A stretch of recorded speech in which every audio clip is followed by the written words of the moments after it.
کیسا ہے نور چھایا مدنی مذاکرے میں، کیسا ہے نور چھایا مدنی مذاکرے میں، کیسا ہے نور چھایا مدنی مذاکرے میں، ہر دل ہے جگمگایا مدنی مذاکرے میں، ہر دل ہے جگمگایا مدنی مذاکرے میں، ہر دل ہے جگمگایا مدنی مذاکرے میں۔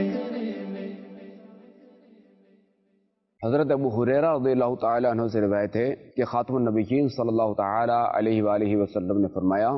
جو شخص فساد امت کے وقت میری سنت پر عمل کرے گا اس کو 100 شہیدوں کا ثواب ملے گا۔ سبحان اللہ۔ اچھا دیکھیں، مرآت المناجی میں مفتی احمد یار خان نئی رحمۃ اللہ تعالی علیہ فرماتے کہ فساد امت کے وقت سنت کو مضبوطی سے جو تھامے گا نا تو اس کا جو ثواب ہے 100 شہیدوں سے زیادہ۔ تو اس کی ایک وجہ یہ بھی ہے کہ شہید تو